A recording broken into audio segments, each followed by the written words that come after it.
Bienvenue dans cette nouvelle édition du QG News. Au sommaire, la Zambie en discussion avec le FMI pour la mise en place d'un plan de sauvegarde visant à redresser l'économie dans une situation critique. La dette extérieure zambienne a atteint la barre des 12 milliards de dollars, situation plus que préoccupante pour le président Hakainde Hichilema. Marthe Wandou est la lauréate 2021 du Right Livelihood Award, plus connue sous le nom de Prix Nobel alternatif. La juriste et militante camerounaise a fait de l'autonomisation de la femme le combat de toute une vie. Et puis, préservation des espaces naturels en Côte d'Ivoire. Découverte en fin d'édition du Parc national des îles Eotile, un archipel de 6 îles situé au sud-est du pays qui regorge de plantes médicinales.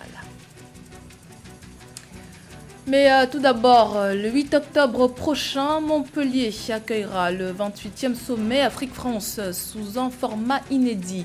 En effet, cette année, aucun chef d'État n'a été convié à l'événement qui donnera la part belle aux sociétés civiles et à la diaspora. Une rupture dans la méthode qui, selon la présidence française, a pour objectif de mettre la France en phase avec les acteurs du changement en Afrique.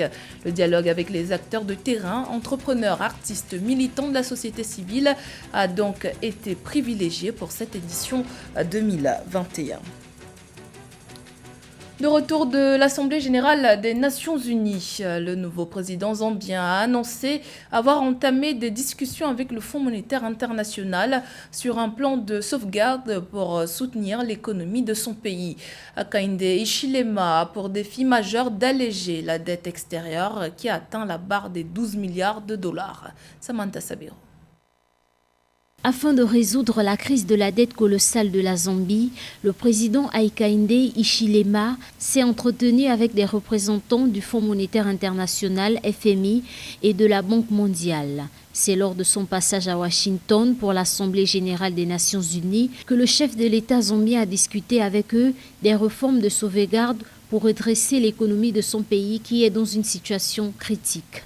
Ce qui paraît donc urgent pour le nouveau président Hakainde Hichilema, c'est de reprendre langue avec le Fonds monétaire international et la Banque mondiale. Je crois que c'est ce qui a été chose faite depuis qu'il est arrivé, puisqu'il s'est rendu à Washington pour essayer d'engager des négociations avec ces deux institutions de Bretton Woods. Mais surtout, il va falloir donc faire des yeux doux à Pékin, qui, on le sait, détient l'essentiel, n'est-ce pas, du stock de la dette de la Zambie. La dette extérieure a grimpé à 12 milliards de dollars en 2020 et l'ancien gouvernement n'a pas respecté les échéances des deux paiements d'intérêts d'obligations avant de demander une restructuration de ses emprunts. Selon la Banque africaine de développement, l'économie zambienne s'est contractée de 4,9% l'année dernière, tandis que le fardeau de la dette publique a atteint 104% du PIB. L'ancien président zambien s'était lancé dans un grand travail d'investissement et de dotation d'infrastructures, ce qui quand même a coûté bien cher au trésor zambien parce qu'il a fallu donc se financer à l'extérieur pour le faire, ce qui fait qu'aujourd'hui, la Zambie doit 12 milliards de dollars à ses créanciers. On sait par ailleurs que tout cela a eu comme conséquence la contraction donc de l'économie zambienne de 4,9%.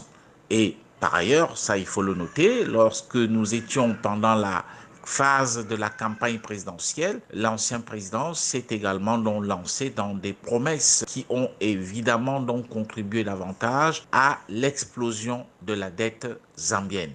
La BAD explique que ces niveaux insoutenables par une politique budgétaire expansionniste financée par emprunt sous la gouvernance d'Edgar Lungu, ancien président zambien. Élu en août 2021, le nouveau président zambien a promis de remettre sur les rails l'économie de son pays et de finaliser les difficiles négociations entamées avec le FMI par le gouvernement précédent. Également dans l'actualité, l'opération de révision annuelle des listes électorales de 2021 a débuté le 1er octobre au Mali. L'exercice prendra fin le 31 décembre sur toute l'étendue du territoire national ainsi que dans les ambassades et consulats. Cette opération de révision vise la validation des nouveaux électeurs, le transfert des électeurs qui ont changé de résidence et la radiation des électeurs décédés. Le fichier électoral qui est soumis à la révision annuelle des listes électorales de cette année comprend 8 213 317 électeurs. Au Maroc, le flux net d'investissements directs étrangers est en hausse malgré la crise du Covid-19.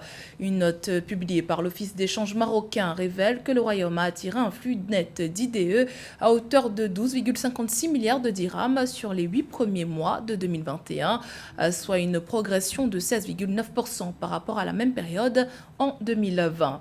Comment expliquer cette performance? Élément de réponse dans ce sujet d'Ameneji. L'Office de change du Maroc a rendu public ses indicateurs mensuels des échanges extérieurs du mois d'août 2021. Le flux net des investissements directs étrangers IDE a atteint près de 12,56 milliards de dirhams aux 8 premiers mois de l'année, en hausse de 16,9% par rapport à la même période en 2020. Cette évolution est attribuable à l'augmentation des recettes de 16% à 19,98 milliards de dirhams, plus importante que celle des dépenses. Je pense qu'en pleine période d'épidémie, cela s'explique non seulement par les politiques non seulement structurelles mises en place de relance économique mises en place par le Maroc, mais aussi il faut expliquer aussi que le Maroc est une économie compétitive très tournée vers les services, vers l'industrie, vers l'agriculture. Les investissements directs marocains à l'étranger se sont situés à 12,20 milliards de dirhams à fin août 2021, soit le plus haut niveau atteint durant la même période au titre des 5 premières années, affichant une hausse de près de 6,94 milliards de dirhams comparé à la même période de l'année 2020. Cette efficacité de l'économie marocaine est due à sa compétitivité, non seulement en termes de qualité, mais aussi en termes de prix au niveau des produits qui se vendent très facilement à l'étranger. Donc je pense que c'est ce qui explique cet effet, en plus du fait qu'il y ait eu la Covid. Je pense que les politiques de relance ont permis d'atténuer les effets et de permettre à l'économie marocaine d'être compétitive et d'augmenter. S'agissant de la reprise et des perspectives, un rapport sur l'investissement dans le monde 2021 de la Conférence des Nations Unies sur le commerce et le développement estime qu'elles dépendent, entre autres, du rythme de la reprise économique et d'une éventuelle rechute de la pandémie, de l'impact potentiel des programmes de relance sur les investissements directs étrangers et des pressions politique. La BDEAC va gérer la ligne de financement du Fonds bleu pour le bassin du Congo. Décision approuvée le 30 septembre dernier lors du deuxième sommet des chefs d'État et de gouvernement des pays membres de la Commission climat du bassin du Congo et du Fonds bleu pour le bassin du Congo. Samantha Sabero. Lors du deuxième sommet des chefs d'État et de gouvernement des pays membres de la Commission climat, la Banque de développement des États de l'Afrique centrale, BDEAC, a été choisie pour financer le Fonds bleu pour le bassin du Congo. La rencontre a été tenue le 30 septembre 2021 en visioconférence à Brazzaville, au Congo. C'est une bonne chose que les pays membres, notamment de l'Afrique centrale, aient porté leur choix sur la BDEAC pour plusieurs raisons. La première, c'est toujours important que les pays membres puissent avoir un droit de suite et un droit de regard sur ce qui va se passer au niveau des financements. La BDEAC, il faut savoir que ces pays membres sont les membres de l'État de l'Afrique centrale notamment. Par ailleurs, ce n'est pas pour autant qu'on n'ait pas fait appel notamment à des banques privées, à d'autres banques qui ne seraient pas affiliées aux États membres de l'État d'Afrique centrale, que cela va permettre de contribuer à une meilleure conscience environnementale, une meilleure conscience sur la gestion des fonds et de l'enjeu écologique auquel l'Afrique doit totalement souscrire, notamment au niveau de l'ODD ou encore de la COP26 ou des accords de Paris qui ont été décidés précédemment. La BDEAC permettra, entre autres, d'opérationnaliser le Fonds bleu, de contribuer à la mobilisation des ressources de financement pour la mise en œuvre des projets et programmes de développement durable. L'institution financière de la CEMAC servira également à gérer le pipeline des projets d'une part et d'autre part d'identifier de nouveaux projets à conduire ou à finaliser.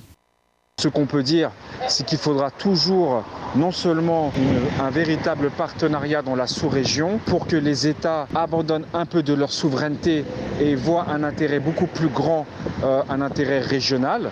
Et l'autre enjeu serait aussi de, malgré les difficultés auxquelles sont confrontés les différents États africains, de dire que, en ce qui concerne l'environnement, nous ne dérogerons pas à ce qui a été décidé, notamment concernant le bassin du Congo.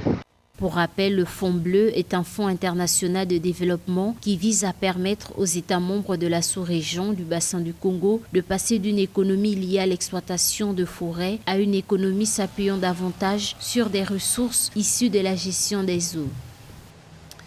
Rencontre à présent avec la juriste et militante des droits des femmes, Marthe Wandou. La Camerounaise est la lauréate 2021 du Right Livelihood Award, plus connue sous le nom de prix Nobel alternatif.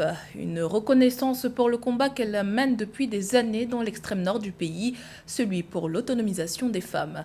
Portrait signé Robert Tobogbe.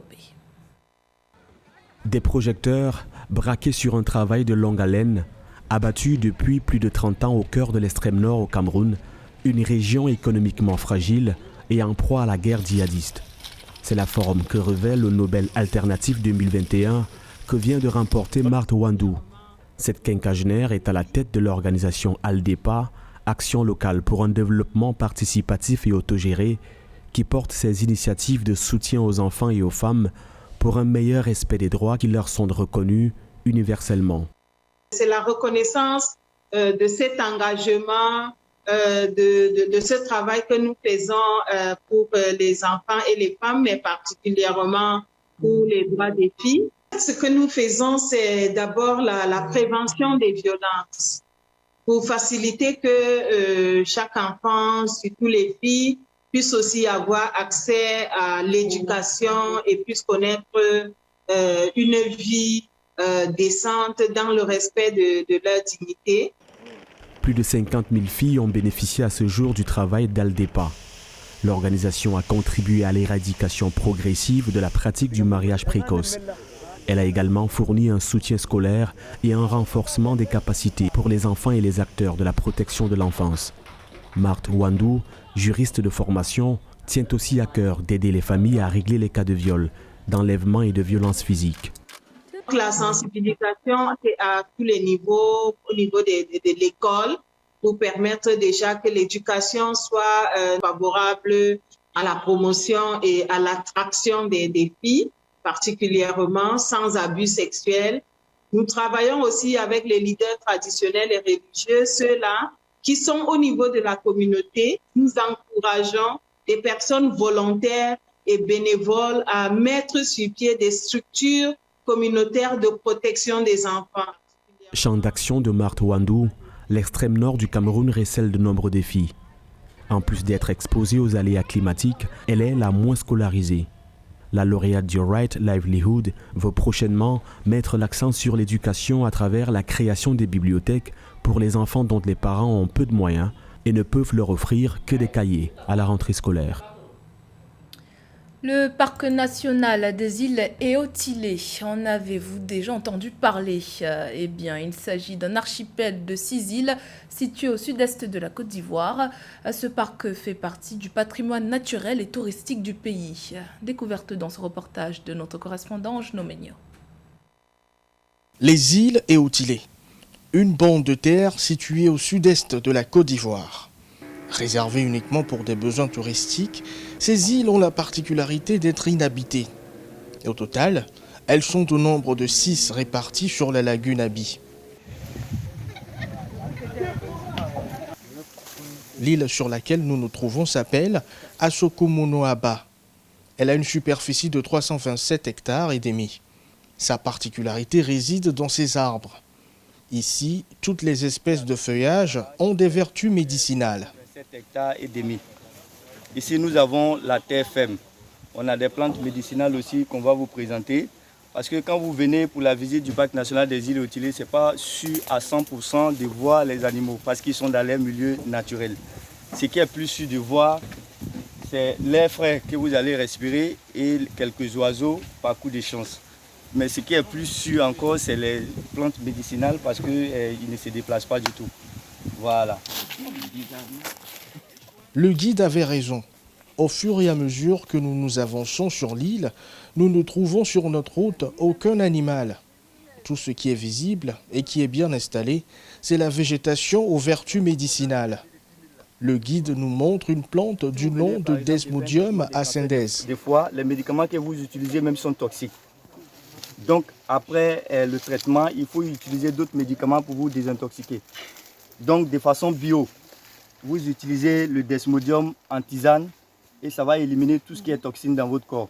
Un peu plus loin, nous avons fini par retrouver une âme animale, des fourmis.